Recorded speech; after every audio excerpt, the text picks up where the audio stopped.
Assalamualaikum warahmatullahi wabarakatuh. Kami dari kelompok 9 kelas 1B, mata kuliah perkembangan peserta didik di sekolah dasar.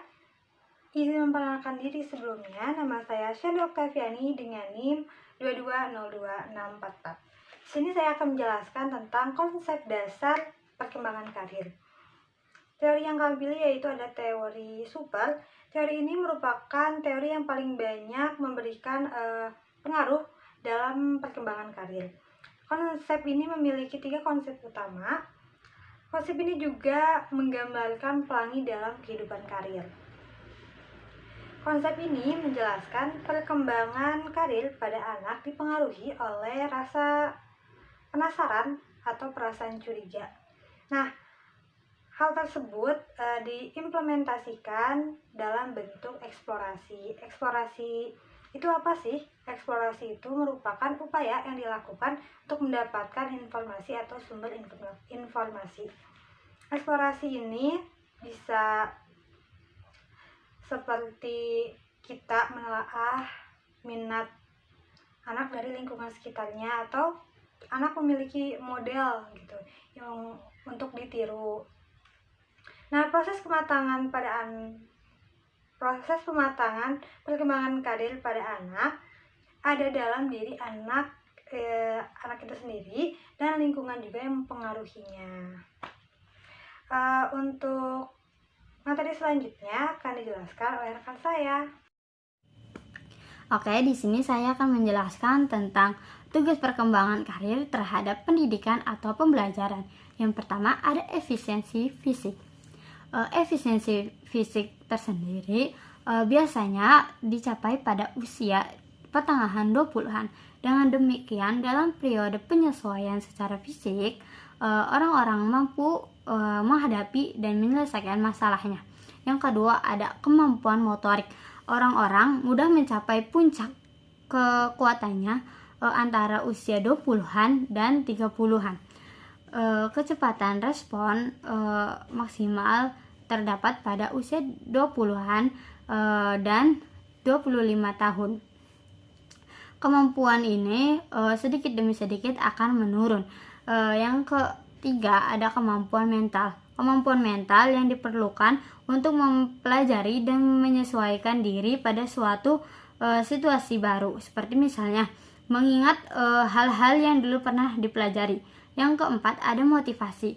Apabila remaja mencapai usia dewasa secara hukum, mereka berkeinginan kuat untuk menggapai sebagai orang-orang dewasa yang mandiri oleh kelompok sosial mereka.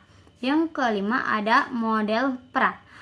Remaja yang bekerja setelah menamatkan sekolah lanjutan, mereka mempunyai modal peran untuk ditelateni. Karena berinteraksi dengan orang dewasa, mereka memperoleh motivasi untuk mencontoh perilaku sesuai garis-garis yang dianut masyarakat dewasa.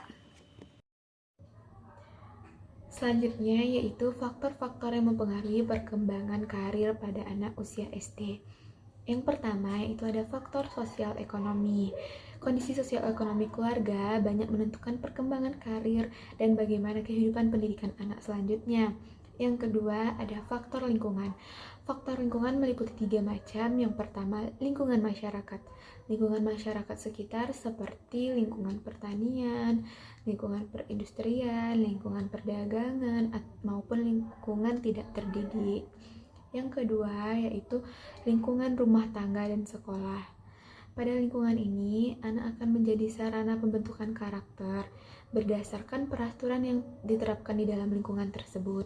Yang ketiga yaitu lingkungan teman sebaya. Pada lingkungan teman sebaya akan mempengaruhi kehidupan dan karakter seorang anak. Dan yang terakhir yaitu faktor pandangan hidup. Lingkungan dapat membentuk suatu pandangan hidup seseorang, yaitu dalam menentukan karir dan cita-citanya. Halo semuanya, perkenalkan nama saya Nabila Arifa dari kelompok 9 PPDSD. Di sini, saya akan menjelaskan tips untuk mengoptimalisasi perkembangan karir di sekolah dasar. Mengingat begitu pentingnya masalah karir dalam kehidupan individu, maka sejak dini perlu dipersiapkan dan direncanakan dengan matang dan terprogram.